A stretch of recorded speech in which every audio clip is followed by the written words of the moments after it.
Hey collective, how are you doing?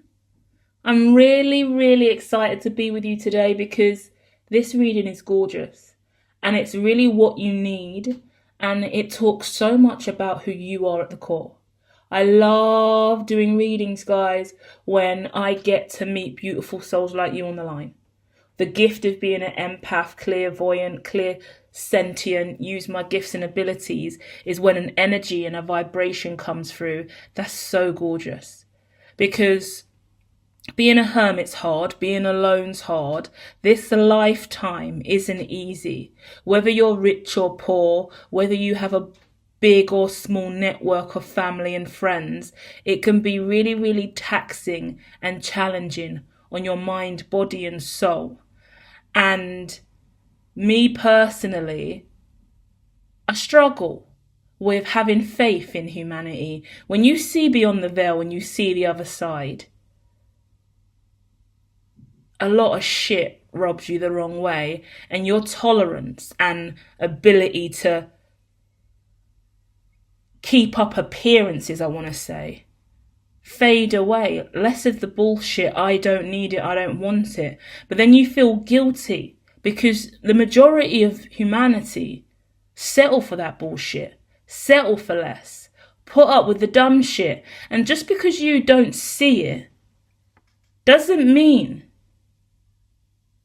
you can't speak on it. Like, people think they're hidden thoughts and feelings, their underlying emotions, their truth under the mask can never be seen or responded to, provided their external and the mask they're wearing remains tightly fitted.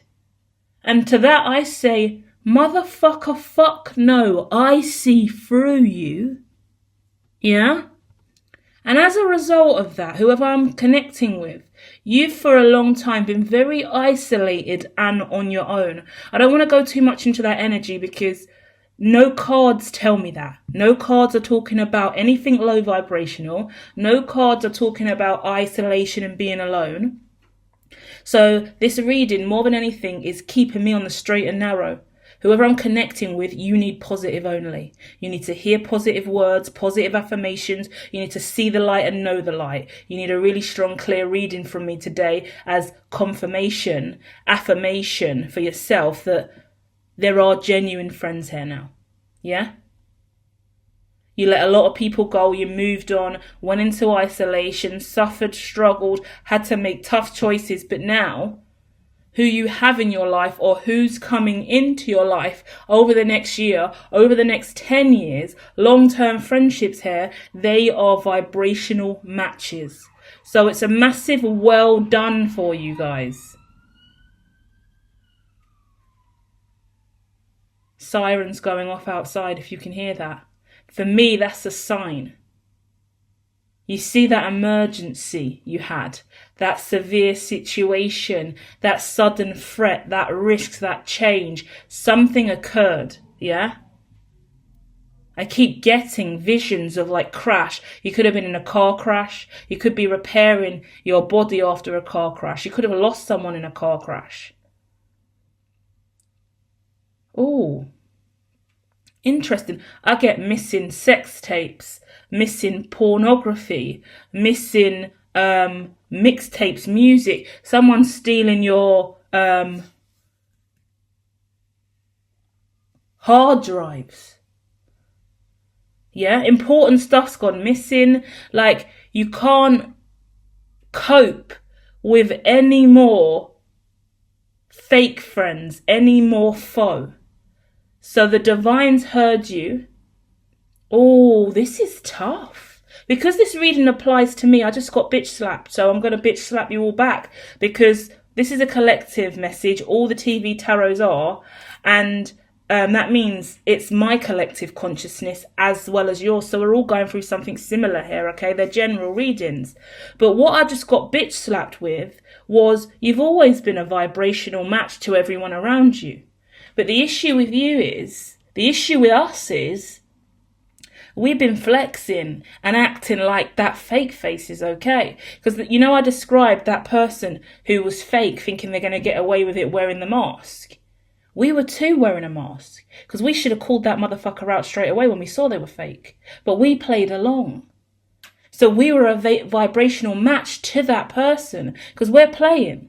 We know they're capping. We know they're full of shit. We know they just lied to our face. But we didn't want to deal with it. And Divine said, oh, you don't want to call out the lack of integrity in this space.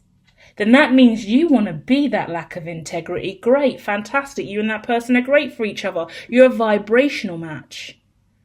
Damn, how mean was that, revelation? But now, you're sick and tired of the bullshit. You've woken up to the reality of what is and isn't working and what you do or don't want to attract into your life. And you've shifted vibrationally, officially, formally. You've done the right thing in the physical and in the ethereal realms, yin and yang. You are aligned internally and externally. So now we can move forward. And now you're attracting genuine friends because you're a genuine friend. Yeah? In the past, I'm not saying you weren't a genuine friend, but there was hierarchy, there was stature, there was power, there were controls, there were manipulations.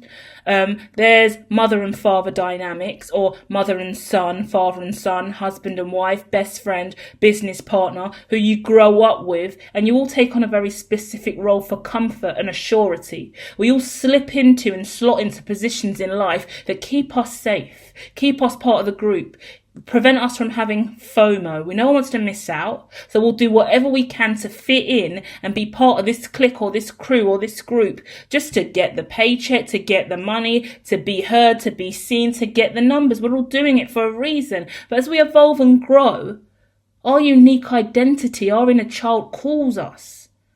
And we either answer that call or ignore that call. And that call is truthfully the Lord, Spirit, Divine, Allah, Ra, Mother Gaia. Yeah, Brahman, Source, the cosmos, the universe, Gaia, Mother Earth, Ra. Sometimes it's more personal than that. If you waste away and wash away your existence,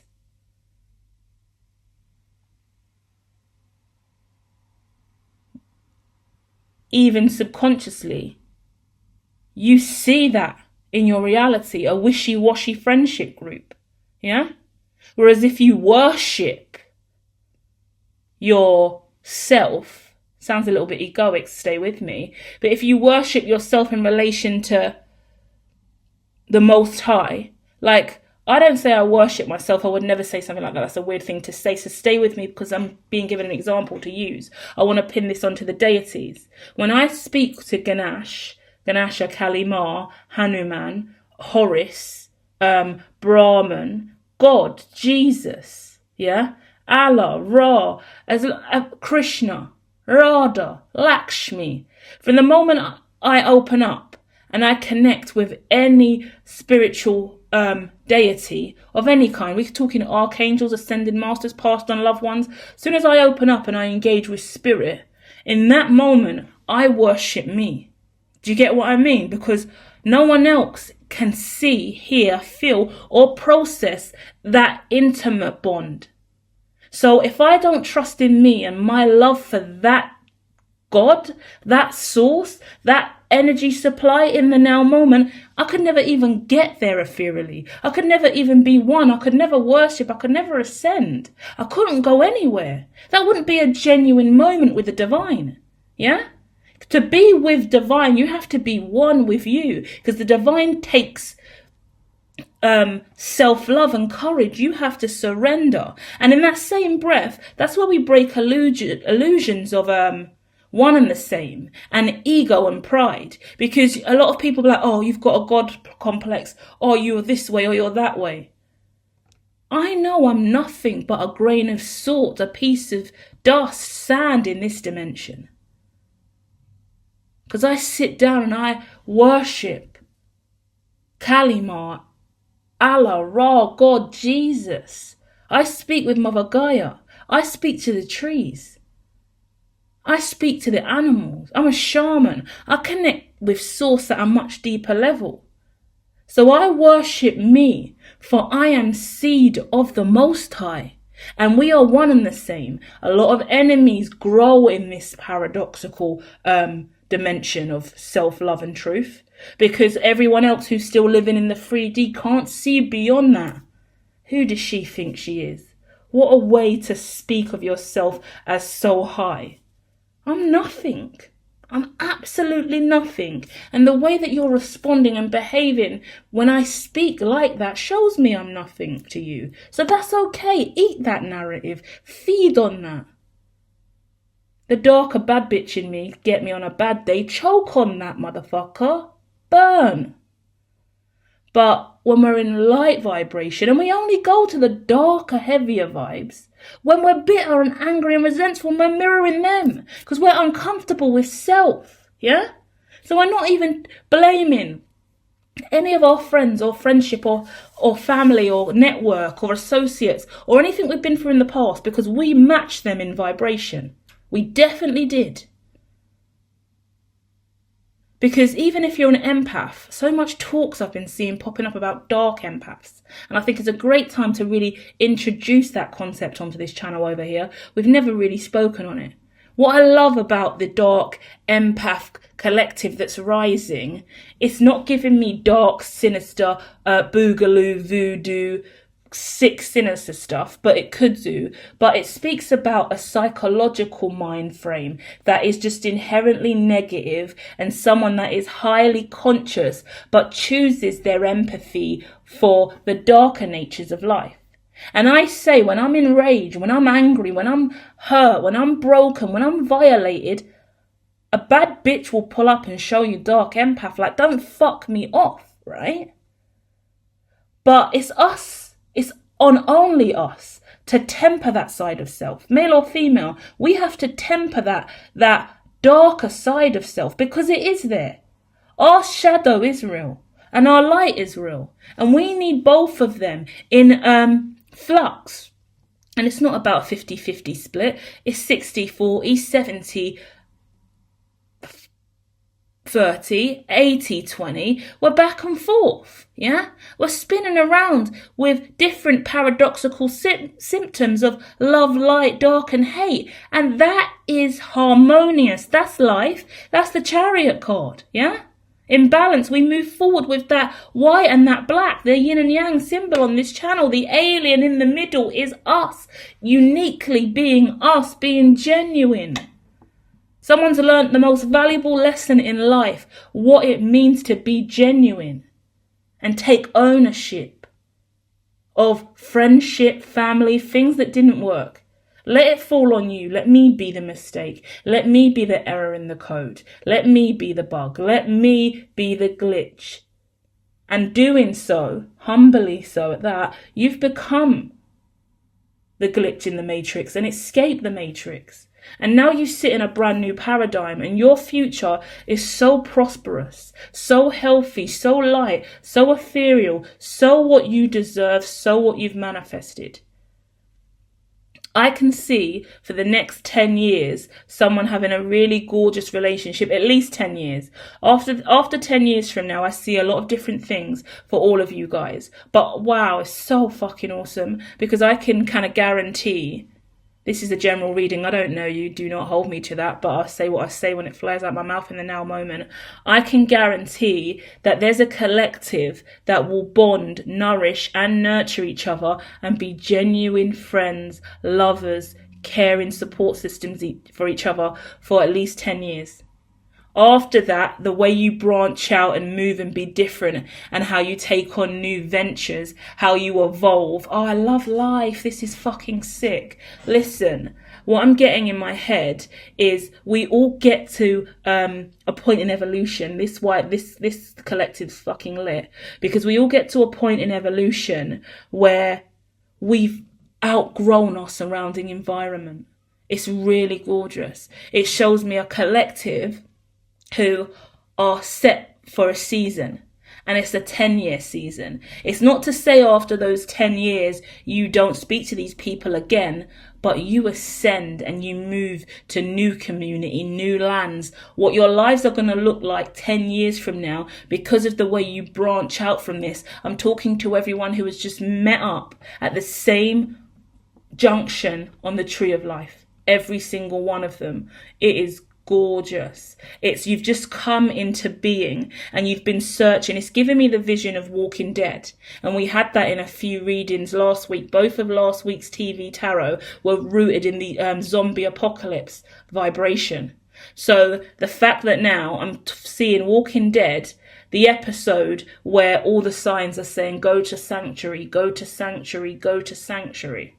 Sanctuary was a bad place in the end in that movie. It's not in this. It's sanctuary, and the signs to go to sanctuary were always on the train tracks, always off the beaten path, always on these weird little places where people would go to, yeah? In the zombie apocalypse, in the TV series Walking Dead, that was leading people into a trap. You've been there before. You've done that before. You've had false light before, fake friends before. You've gone down the wrong path before. This ain't that for you. We dealt with that last week. If you didn't see last week's readings, go back. They were fucking powerful. It's saying all of you have just left a season of your life. You could have been trapped in something for 10 years, 20 years, 30 years, 40 years.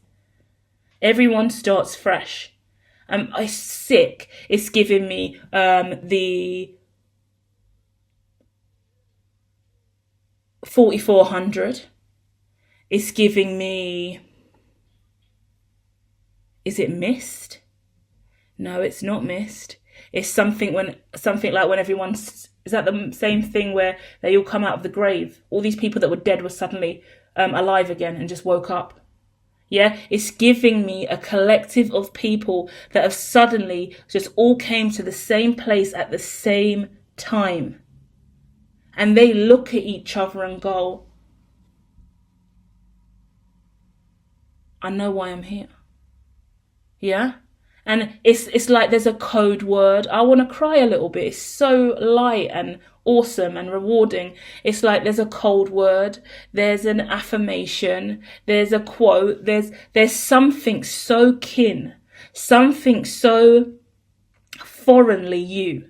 Yeah? Because you can look at all these people in their faces and they're so different, yet some reason you still know them. Yeah?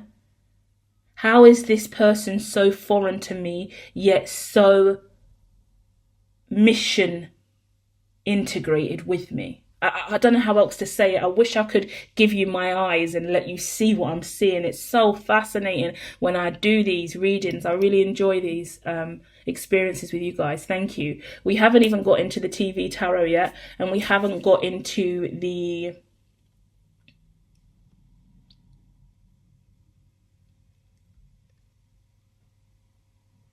Rider-Waite tarot yet.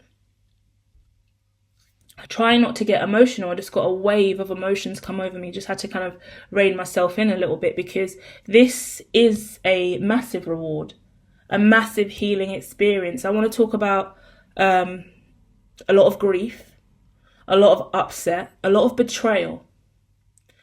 I quite frequently apologize on behalf of people that would never apologize, but it's always the divine that comes through and says, I want to say sorry to you. And I want to give you that sorry today, because I know that you didn't get that sorry from that social group or that person. And I know that you lost out, and I know that you held out hope, and I know that you really just wanted friends, you know? And the friends card that is here is so gorgeous, because we've all seen friends. And in this deck, it represents the Six of Pentacles. It's equal give and take. It's a friendship group that goes on to have many seasons together. Yeah? I see weddings. I see bar mitzvahs. I see christenings. I see holidays. I see maps. Like, okay, I get this kind of vision in my head where it's like just point to somewhere on the map, or point to somewhere on the globe, or just pin it on the globe or pin it on the map and we'll go there.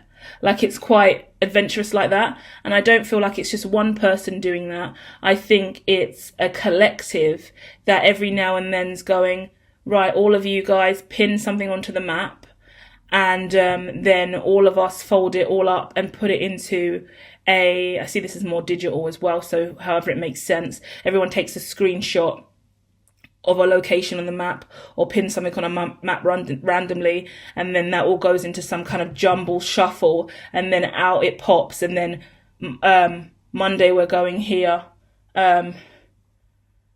Tuesday we're going here, Wednesday we're going here. Sounds a bit ridiculous because it feels like you're not really going anywhere for a lengthy window of time, so take that as that resonates. But it's like, you might stay somewhere for 2 nights, you might go somewhere for a whole week, so that's Monday to Sunday, and then Monday you're off to another place. Like, you could be traveling, or it could be seasonal.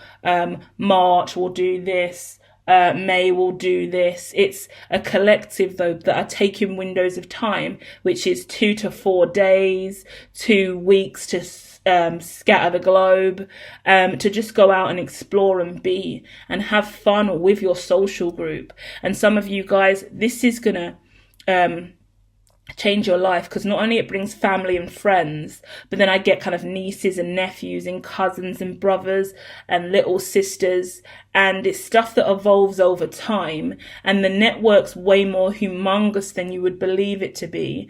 And actually, normally and in the past, from what you've left behind, it would fill you with dread. Like, when I even initially said that, knowing what I've been through as a hermit as well, I was like, oh God, really? Nieces, nephews, cousins, brothers, kids, extended family? Can we not do that? Let's not.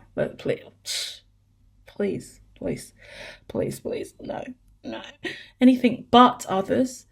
But that's the negative. Do you see? That's the dark empath energy in me that could rise if I don't choose to tame it. And that's not even dark empath, when you want to throw that word around a little bit and play with it, see how it lands in time. But that's fear vibration. That's anxiety. That's, I guess, a little bit of paranoia. That's overwhelm. That's insecurity. That's fear-based vibration. Because in the past, when we opened up to so many, there wasn't a great result. And there's always an issue and a knock-on effect, and everyone else brings something in. And we've got a collective here of people. We've got 6 people here. But every single person here is not coming completely on their own, necessarily. Because some people here may have others. I get personal assistants, I get affiliates, like the network evolves and grows. And this is fascinating because I pull back and then I go in, and I pull back and I go in energetically, in vision and thought with this. And a part of me goes, but everyone craves collective, don't they? Everyone craves a network and people. And it's funny because I feel like I'm connecting with the right crew here, because it's kind of like, no, we're not too open to just letting somebody's brother in and letting someone's cousins in, and someone's bringing their kids. In the past, I used to be very surrounded by so many people. I'm assuming that for you guys as well. So the fact that we're so apprehensive is incredible, because I think it's the healthiest way to go. And I think every single person here has done their due diligence to know that, because you're vibrational matches now. And I think there will be wariness and a firm eye of everybody making sure we're on an even keel and we know who we are and are not bringing in. Jane Doe's staring at me, and that's the Ace of Swords. That's the card of clarity and intelligence. There are going to be no Jane Does in the room, yeah? Everyone you know will indeed be there. And Jane Doe came out just a week ago or 2 weeks ago, so go and check it out. This is the Blindspot card, but obviously it's Jane in the image. That's doubled back round. So I think that's really, really interesting, because I use these cards in physical form. I've used them in physical form for many, many years before I've just started to give you the digital version on here. So I've had to shuffle through the deck and go, whoa, my setup's a little bit wrong, and I was like, what's going on here? And because it's Jane Doe, had to come back round again for this reading in my stack, because I've only obviously got one Jane Doe card, but there's 2 Jane Doe stories. Yeah, so hold that loosely or firmly, because I feel like there's a really significant message. This Jane Doe is staring at me. Do you know what I'm going to do today for you? Because I feel really nice and positive in my heart. I'm going to pull another card live. I never pull additional cards during the reading, but I want to understand why now I've got the Jane card in the physical and the Jane card in the digital staring at me, and the way that she's looking at me, the way the cards and the images of the cards come alive for me is just beautiful. Yeah. As a clairvoyant, as just a seer, a sage, I really do believe and I really do connect. So let me just look at that for you, because this is the blind spot, and it's talking to me about something you didn't see. Okay, so let's get clear on that, and then we're going to dive into the center cards and just give this an all-round wrap up and just synergize everything for you guys. Okay, let's dive into that Jane Doe, that double there. Really interesting double. It's been playing around with me for a few days, this card, because there's just been a block on clarity. What can't the collective see? What's been the collective's way? What has been the real genuine thing that needed to come out regarding this situation? Wow.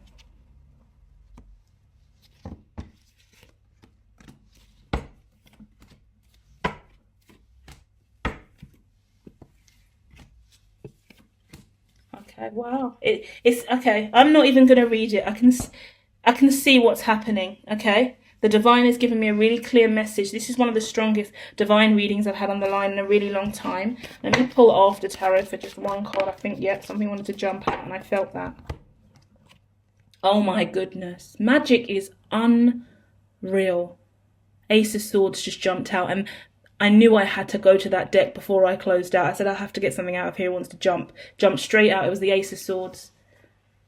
I'm now looking at 3 Ace of Swords, the digital one that you're looking at in the thumbnail, the physical one that I'm looking at right now, pinned to the setup, and then a third one that's just jumped out of the deck. And I'm looking at 1, 2, 3, 4, 5, 6, 7, 8, 9, 10, 11, 12, 13, 14, 15, 16, 17, 18, 19. 19. 2019 could be a significant window of time for you, okay? 19 years, 20 years, 19 years ago, 20 years ago, something happened. What I want to say more than anything specifically, this could be for one person. I've got to get this out. This is a very important message. There's this situation, okay? And you are being told that there's always going to be a Jane Doe. There's always going to be a someone you don't know and a something you don't see. There's always going to be a blind spot. Even for me, that's overwhelming to hear, because I'm clairvoyant and I like to think I see it and know it all. And the divine's going, no, we need you to pack up and move on and move away and accept that there's always something you're not going to see. There's always going to be a blind spot. There's always going to be a hiatus, a time when you're off grid, down and out.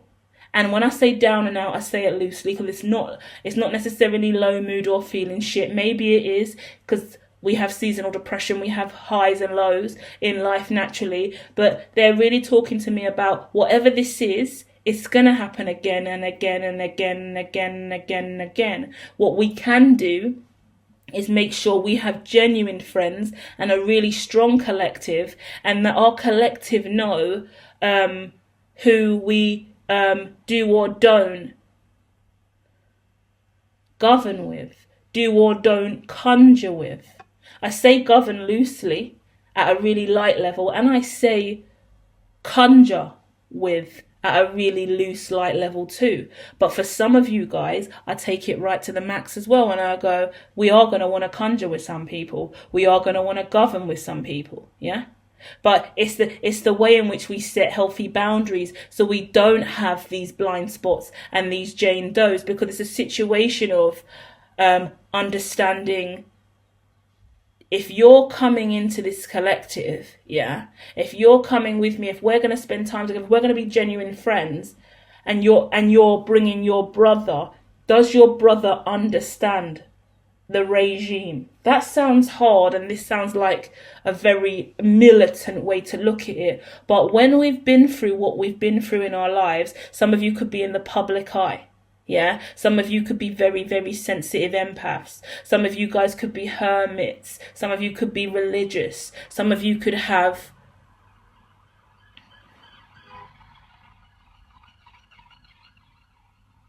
a lot of different stuff coming to me.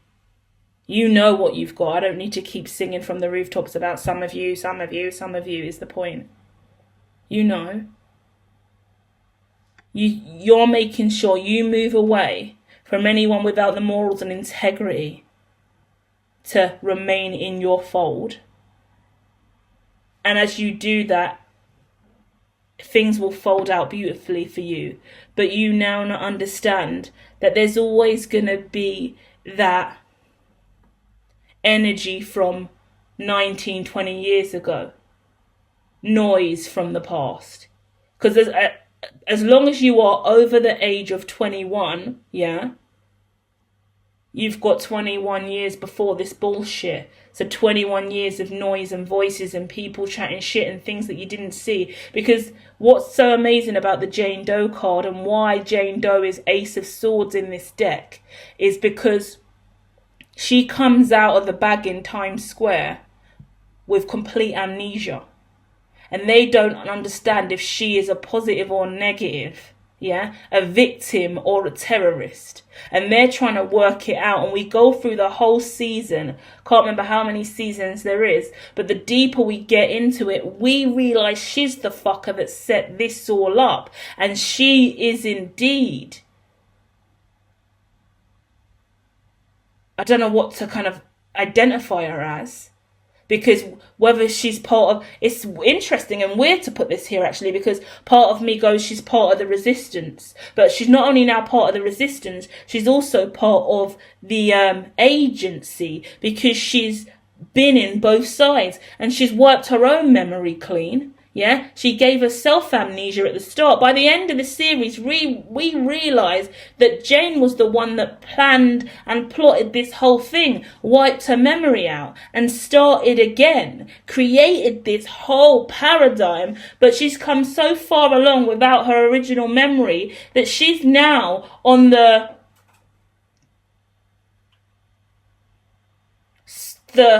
other side. And I've had a few readings where we speak about double agents a little bit and go there in context, but this isn't even that. Watch the TV series again. It's quite old. This is one of my first, I think this is first edition TV tarot, this deck, really old. But for me, she was fighting for a resistance. I think it was a resistance against institution. It was agency. It was FBI, right?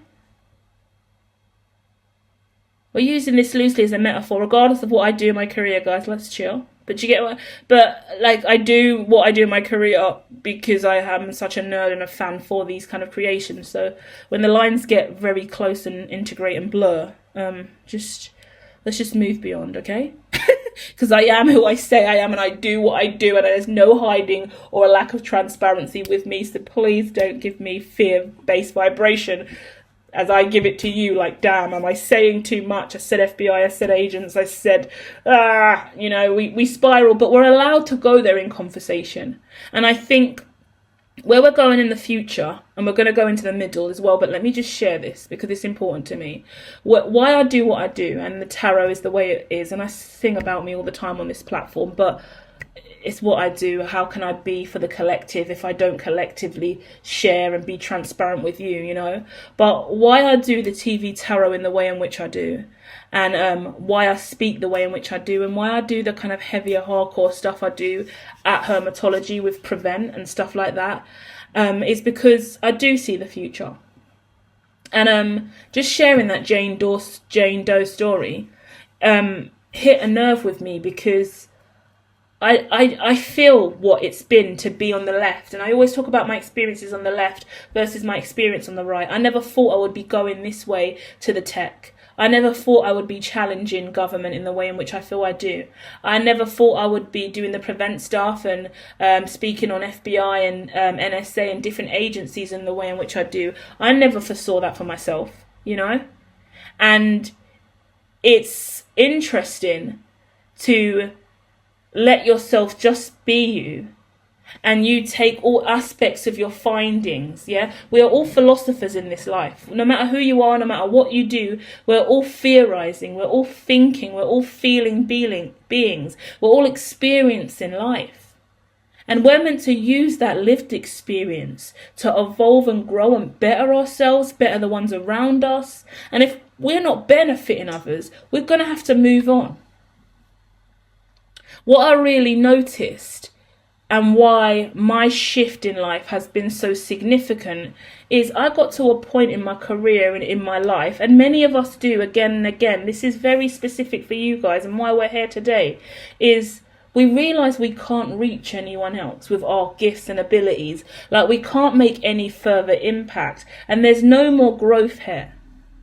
As a spiritual being, in my first level of ascension, waking up and first exploring my mediumship gifts publicly and first exploring tarot, it was amazing to connect with mainly a Christian community who only knew Christianity but had an inkling or feeling there was more, or started a unique spiritual journey. It was lovely for me to be with them, be one with them, and evolve with them. But I've studied for years and years and years and years and years and years and years. And they just dabble once in a while. And I may give them readings, I may work with them, I may do workshops and experiments and fun stuff with them and events and host. But over time, where do we go to elevate? Where are the more spiritual enlightened beings? Yeah? We have to be able to genuinely see, not even foe, not even friend, but I want to nerd out, guys. I want to talk about fiber optics. I want to talk about fabric in relation to general relativity. Yeah? I want to talk about string theory. I want to talk about chakras. And that's about the vibrational match. Yeah? Where is that collective and that group that is actually wavering in the dimensions of change? Where is that evolutionary pull? Yeah? Because it's all fun and well being the lead in your group and sitting, being the cherry on the cake, being the star on top of the tree. But the star on the tree don't do fuck all. It just sits there until the season's over. The cherry on top of the fucking cake or on top of the sundae may not even get eaten, may get left to the end.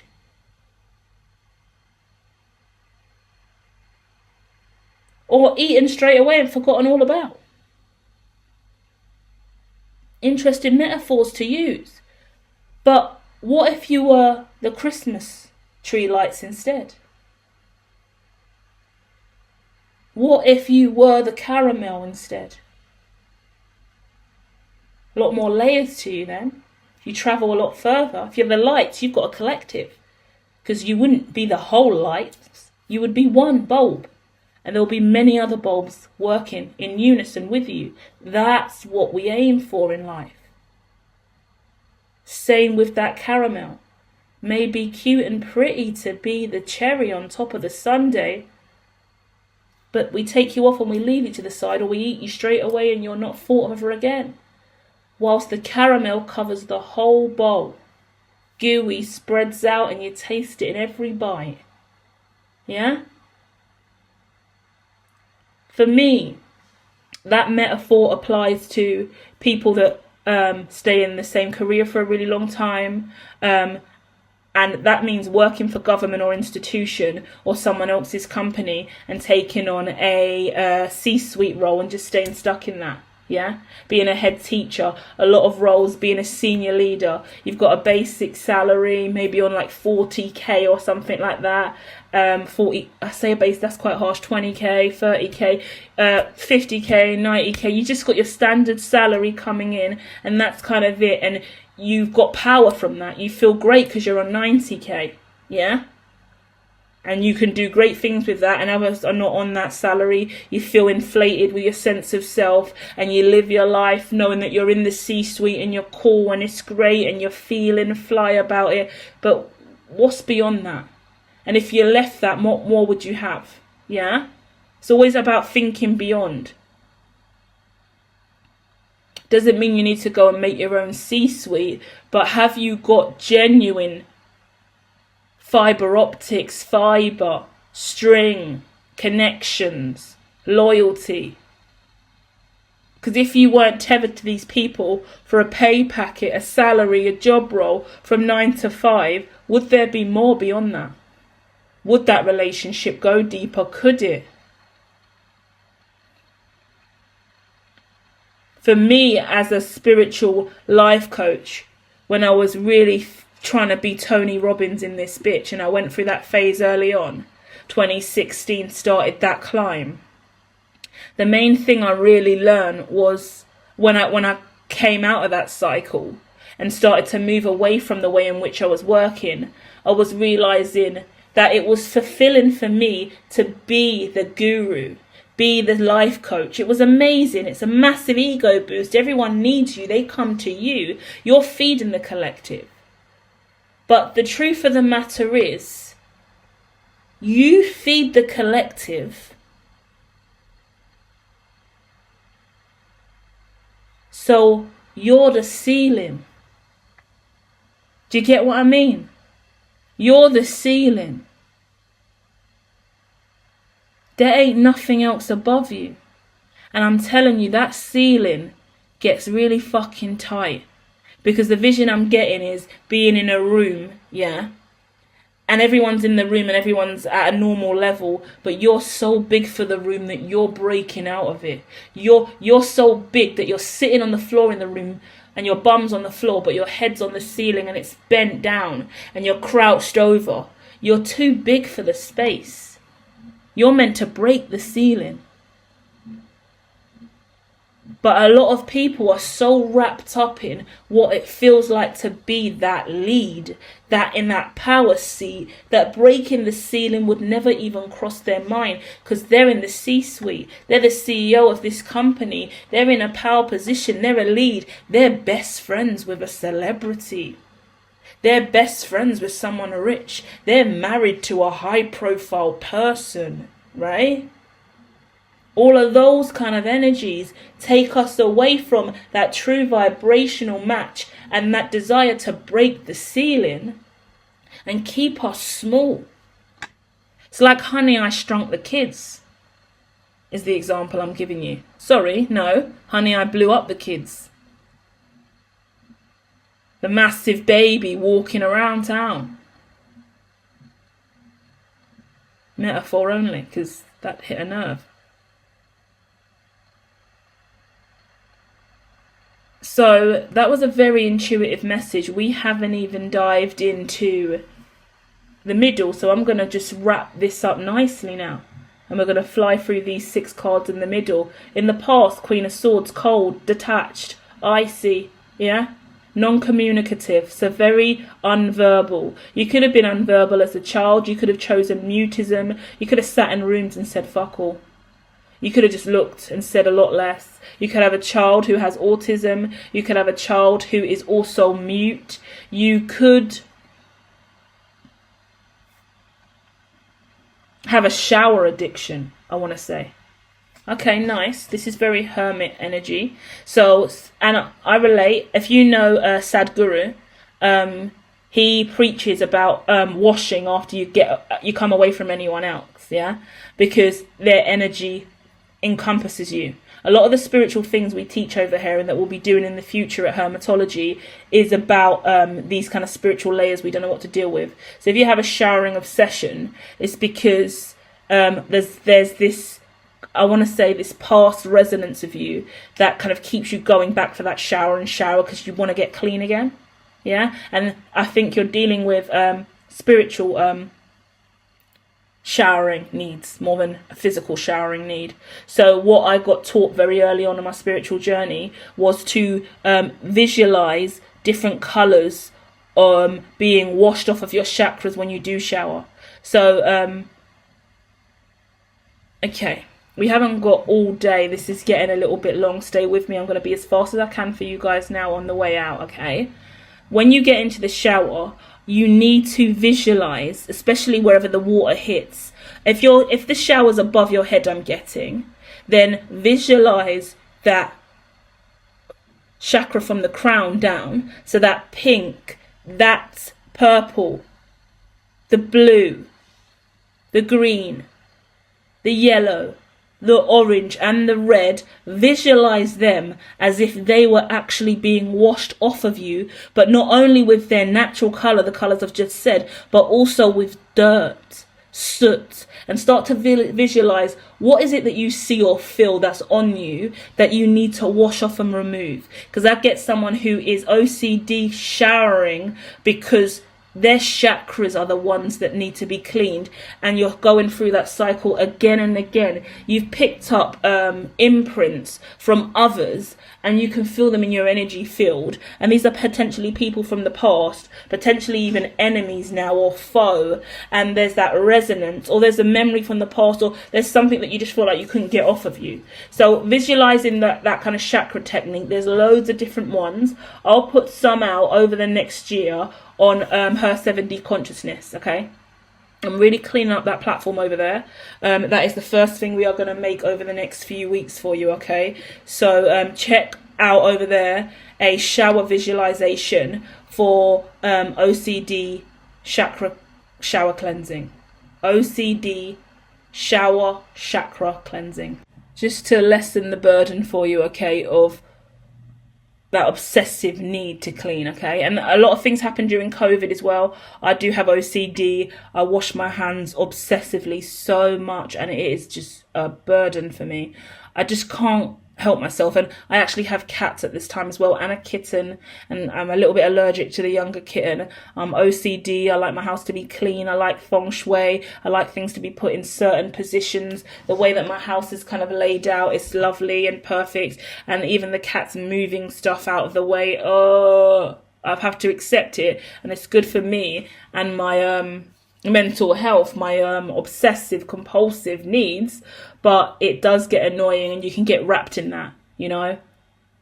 I have the cat for a few weeks now, and I've noticed, I'm so like, oh my gosh, I'm adjusting in major ways because there's a lot more I'm having to accept. Yeah, my other two cats are settled, they're comfortable, they have their own spaces and everything's fine. The younger kitten is all over the places that she's not meant to be. I've got a trainer again. She jumps all over one of my laptops that's always open, and every time I go into the room, she's not on the laptop anymore, but the laptop is now on a whole different setup screen, or I'm locked out of it, and I've already put a lock on the keyboard, but she's still getting through it and bypassing it when I'm in another room. When I'm in another room, this kitten seems to go straight for the laptop and starts running code, and I'm like, what the fuck are you doing in here? You know? And I'm constantly cleaning the laptop down. It's covered in hair and dander. I'm like, this fucking kitten, I swear to God, what am I doing with another one? But I love animals, and it's a journey, it's growth. It's important for me too to let people in, or let animals in, let love in, especially after being so, everyone come out my blood clot face for a while, you know. I need me time. And I've only let the cats in because I could manage the cats, you know. But enough about that. Let's go to the Ten of Cups in the middle. It's that happy home, yeah? It's about accepting that happy home. And like the story I just shared about my cats, I love them to pieces. And I love the new kitten to pieces. And it's so rewarding for me. Because in the same breath I say that, I know now I need to slow down a little bit more. I need to wake up a little bit earlier to manage all of their food in the morning. And I need to clean more intensively in the morning, and then I need to clean more intensively in the evening before I go to sleep again, so everything's clean. I'm cleaning litter trays in the morning and the evening like a crazy lady, bitching about it too, because I'm so bougie and fabulous. I don't even know why I'm touching litter. I shouldn't even smell poo. I'm divine. Do you get what I mean? But I have to suck it up and deal with those things. And I have to clean excessively in the morning, clean excessively in the evening, and then I have to make time to play with them. I have to make sure they're settled with each other. That's 10 of Cups for me. I've got all their toys out and I'm sitting on the floor and I'm teaching them how to bond, and I'm doing all these little kind of fun games with them. Not all the time, but I definitely make time for it because they need to bond and be okay, and that's my job, and I need to make them feel safe and comfortable in the house, and they need to know how to operate in here so my feng shui can be up, and if they're happy, I'm happy, you know? So it's about your happy home, and that's your family and friends, your kids, your mother, your father, or you as the mother or father, you know? I mean, the future is the Chariot. Where you're going is really gorgeous because you're moving forward now. I want to say with royalty, but then I wanted to say with royalties. Real ownership, yeah? Real ownership of you. Someone could be opening a hospital, I just got. Something about a hospital ward. Maybe a lot. Hold that loosely. I'm not going to get lost in it. Very interesting. Hospital wards. Even potentially veterinary stuff. But you're moving forward in balance, and you've got ownership, royalties, rights, and that also means whoever you're working with, that a lot of them could be giving their rights to you or sharing royalties with you, or all of you are like royalty to each other. I know I've been speaking so much about kings and queens over here lately, and it's getting to the point where it's really serious. Like when I speak about royalty and kings and queens, there's this seriousness in my heart where I feel like I want to be a little combative or a little bit dismissive, because I don't want anyone to think that we're an ego, or that I'm kind of like bigging you up or inflating your sense of self, because there's a part of me that feels like I need to play the ideology of royalty down.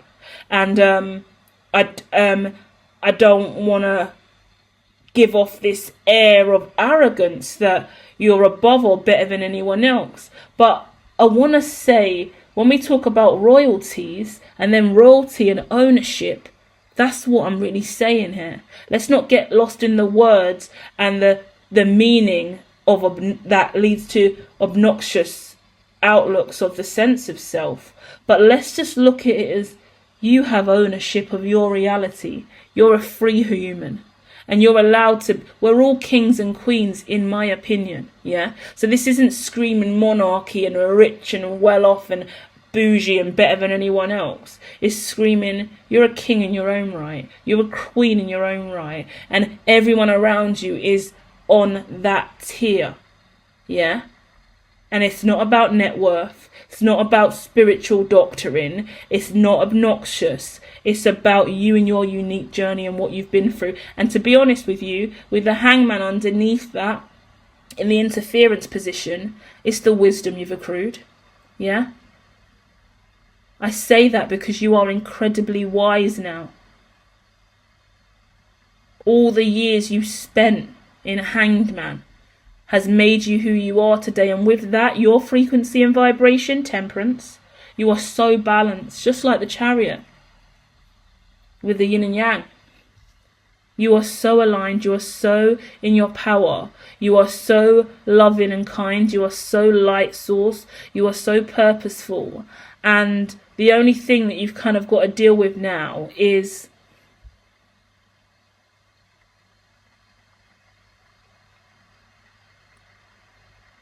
understanding that the clouds are going to come and go. Yeah? Like when I pulled the tarot cards to dive into the Jane Doe story, I got drawn to the clouds in the Queen of Swords and the Page of Swords. And I got drawn to the fact that there's always going to be a card that tells you something. Yeah? As a tarot read, there's always going to be a card that comes out, yeah? There's always going to be a narrative, there's always going to be a story, there's always going to be a tarot reading. It's about how we manage the message, how we receive the news, how we accept, devotion, how we accept grace, gratitude, love from others, how we accept dishonesty, how we accept confusion, how we accept narcissism. If you've been fighting narcissistic abusers for some time, or some negative energies like that, or dealing with dark empaths, now we've learned the lesson. How do we use that wisdom to move beyond and move through? Because there's always going to be a cloud. I want to say there's always going to be a cloud chaser. There's always going to be money missing for a moment or two, even if it's $1. You couldn't find that. Well, find it. Fucking money's missing. What the fuck do you mean? Find it now. Oh, it's just there. Okay. So you see? Don't overreact. Don't pop off yet. Wait. Yeah? Because the past doesn't have to premeditate the future. If that's the right way to say it. If you get it, you get it, you know?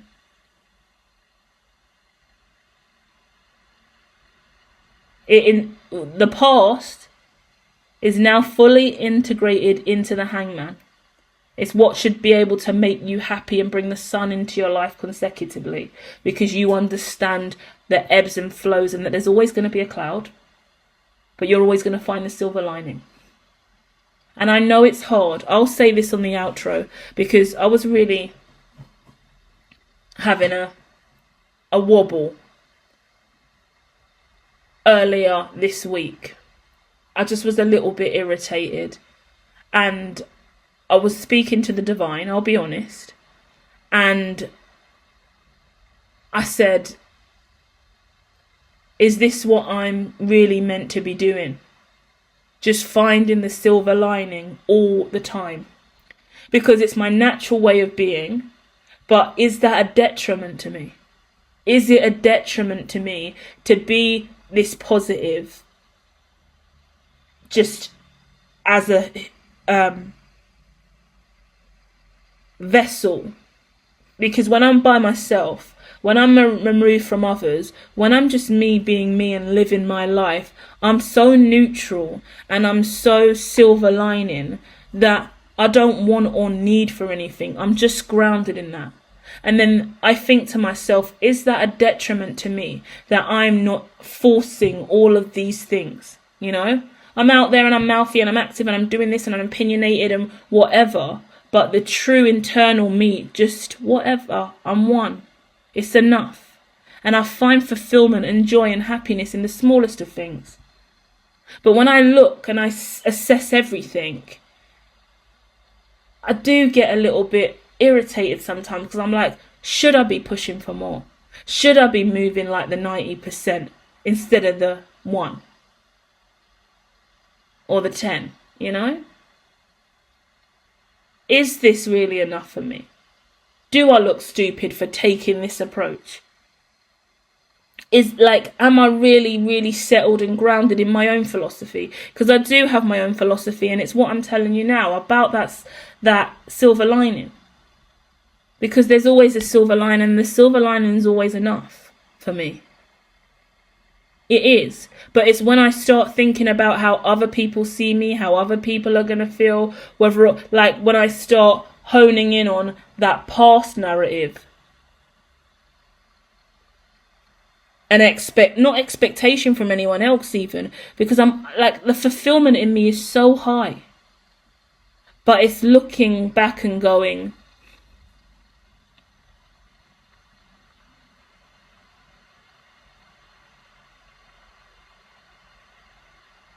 by other people's standards, this ain't it. This ain't shit.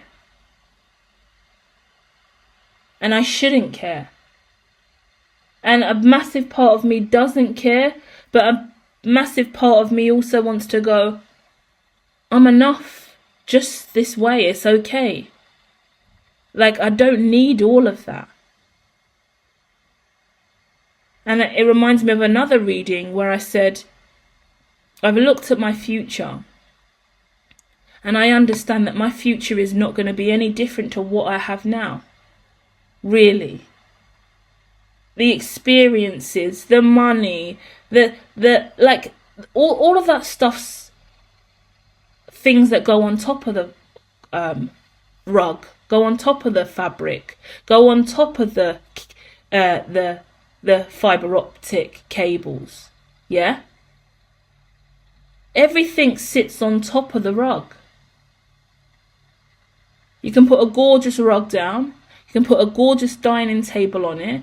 You can then put loads of gorgeous cutlery on that table. Then you can get a butler. Then you can have a gorgeous 5-star Michelin meal. And then you can have all your loved ones at that table. That's the evolution of it all.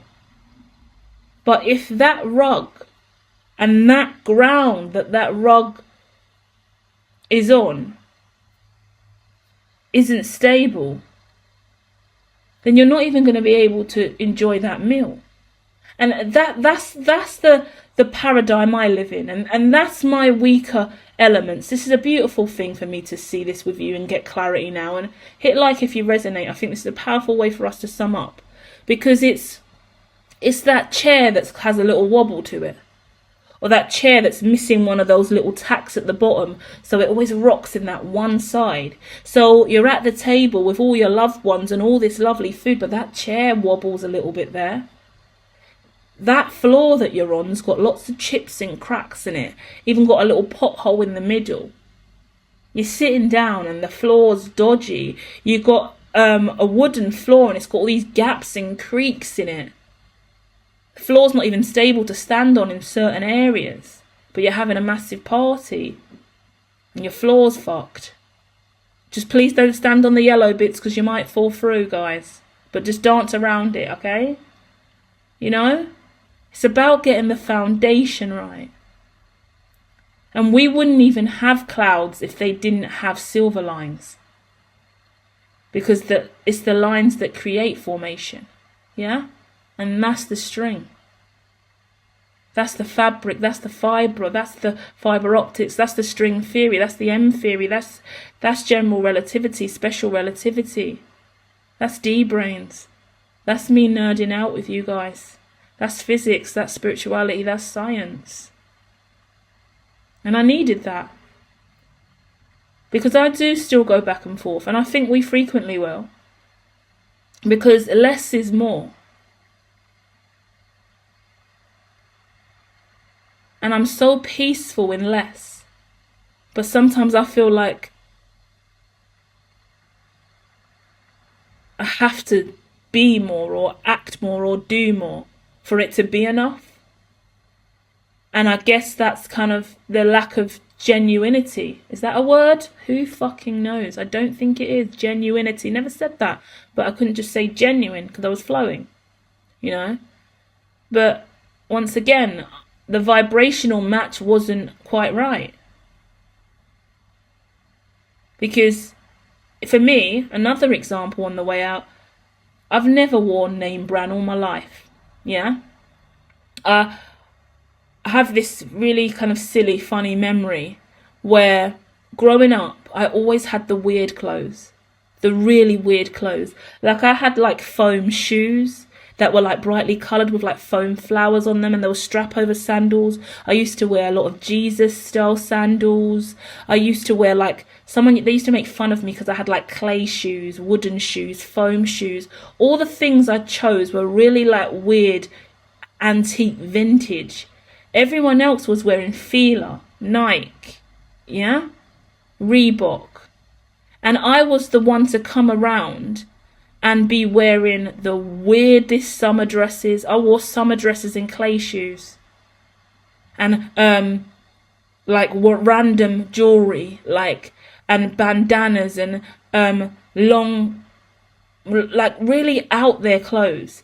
Everyone else was wearing name brand. Everyone else was matching and flexing. Like I would get bullied all the time, just within the family, like cousins, like close family. They would just laugh at me all the time. Where you going with your clay shoes? Look at you in these shoes. They're laughing. But I love these shoes so much. They're my favourite. I think they're beautiful. When I look at these shoes, they make me happy. If you go and look at my Amazon gift list, I wanted to say, which is actually becoming an Amazon shop. So this is not a plug to gift me. This is a shop. This is a cue to let you know that that's becoming a shop. And I'm going to do a lovely Amazon shop. There's a lot going on over here, guys. I can only do so much. It started as a simple list. It's massive. If there's stuff in there that you like, because it's a fun, gorgeous place to go to. It is my boutique. Okay, it's a gorgeous boutique evolving. Okay, just make sure if you're getting it for yourself, click to the point where you're not sending it to me, you're sending it to you. I don't need anything, right? But I love to collect. So this lovely, gorgeous boutique that's evolving has the cutest shoes in it. And they're so weird. And when I look at them, it reminds me of all the times that I've been started on. And I'm always wearing weird, funky stuff. And it's kind of like growing up and becoming more and more shamanic over the last few years. It's like sometimes when I go out, or if I'm going to be working and I'm taking on a job, it's like, what do I wear? Even if I'm just going down the road or meeting someone for coffee or drinks or doing something, what am I going to wear? Because I don't really wear peoply clothes. I don't really dress like normal.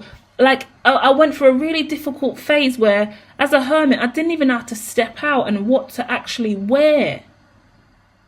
And every time I put on normal people clothes, I felt stupid and silly, and I felt really internally defeated. Like, your clothes and your hair and how you show up is a real representation of you. So I was always really uncomfortable going out for a while, because I was like, but this isn't me. Yet I didn't feel safe enough to live in London and be out here looking full blood clot shamanic on the roads. So I've managed to find a balance between the two and kind of work on my style a lot more and feel confident, but it's taken a long time. And I think everyone in this collective who's gone through that, you've had to find your genuine you. You know, I like to be naked a lot of the time as well. I've always liked to be naked. My preferred clothes are nudity. And that's not in a sexualized way as well, which people don't realise. Take a photo and you see a big chunk of my chest. My chest is massive. I'm not even trying to flirt or turn you on. I'm not trying to... This is not a porn ad. As much as I love porn and advocate for porn stars. They are amazing. They are hardworking and dedicated to the mission. They need more respect. But this is just how I look. This is how I live. I'm confident in my own skin. I'm not even trying to out here be anything other than me. But once again, there's always that wavering feeling, isn't there? Yeah, but that's not how the 99 do it. But what about the 99, though?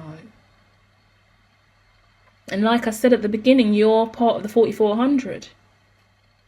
It's you and everybody else who's met at that same junction. You're the chosen ones, you know? You've all woken up at the same time for this. So you should be allowed and be more free to be you now, guys. Yeah? And thank you so much. This was really nice. I knew I needed this, but I didn't know how much. So to be able to be honest with you and share these kind of aspects of kind of what I've been going through, just lets me heal that. The moment you speak on stuff, guys, it's healed. That's why I always talk so much, is because it brings everything comes up from the root chakra, the sacral, the solar plexus, the heart, and then it comes up to the throat chakra, and then you get it out, and then you can see clearly, third eye, and then it goes straight to crown chakra. The mastery's in the throat chakra, guys. And that is where they catch us and they silence the fuck out of us for so long. That's why so many people with autism are mute. So many people on the spectrum don't speak up. It's hard for us. That's why they silence witches and burn them at the stake. Yeah? Thank you for holding the space for me today, guys, to be able to share so openly with you. Thank you for presenting with really, really gorgeous energy that has reminded me of what it means to be on a journey like this and what it means to have genuine friends. And go slow, take it easy, but start to really embrace the fact that you get a new season of life because you've done the inner work, and now you get to have new friends. And in the descriptor that I wrote for this before I clicked play, I spoke about you creating your own families and friendship groups and making your own family. We get to a certain age in life, right? When we really do evolve, when we realize we choose our family. They are not thrusted upon us, and they are not always the ones that we're born with, okay? Or the ones that we've been with for the longest windows of time. We get to choose. We get to choose safety. Yeah? We get to choose healing. We get to choose a vibrational match once we're free. And if you had to leave others and get free, ask yourself why. Ask yourself why you're safe now and why you weren't safe in the past. Because anybody who's confused about your decisions now that were from the past, that's their confusion. It should never be yours. Because you know exactly why you did what you did and why you're here now. Because you deserve vibrational matches. And a big part of that is safety and protection. There's more than enough blind spots in the world. You don't need to promote more. All the blind spots, all the confusion, all the lack of clarity, that was the last 20 years. Whatever happened in 2019, I want to say. 2019 so specific here for someone. I think for all of us, man. I think that shift from 2019 into COVID really fucked everyone up and wiped us out. And that was a planned situation. Also in the evolving shop, yeah, that's over there. Make sure that you select it to not be a gift. If you get it for yourself, don't blame me if you sent it to me by accident because I said it was a shop when it's not a shop yet. Because obviously if you know how gifts work, I'm so OCD. I'm like, if you click on the gift button, it will click and it will go to Hermitologist. You have to see it and collect or select the right option for it to go to you. So be clear about that. Do not blame me, right? But there's a lot of Klaus books in there. And there's a lot of books in there. A lot of books and conversations I want to have about these books on hermitology.me as well. But the time is difficult, you know, to find the time to really go there with you guys. But I call COVID the cooperative void. It was a cooperative mission to void out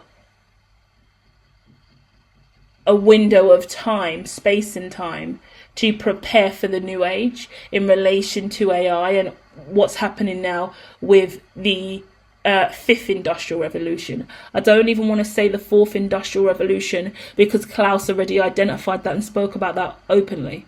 What we do on this planet, government-wise, and the top of the pyramid, we see the risk and the fear factors long before they present. We are premeditating the future all the time, and we've seen the fifth industry before we're even really talking about the fourth industry.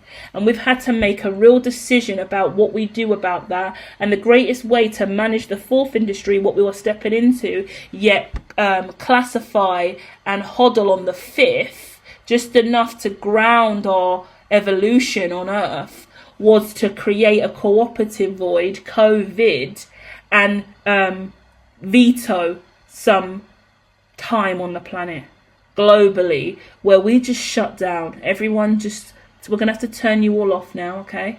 Simulation, game theory, all of those kind of conversations are real, guys. Yeah, go and see what I do at hermitology.me. It's not conspiracy or pseudoscience. It's real fucking life, guys. Yeah. So we're gonna leave it there. I'm gonna love you and leave you, and I'm gonna thank you for being present today. And I wish you well, and I hope to see you. Subscribe, hit like, and feel free to comment, okay? Namaste.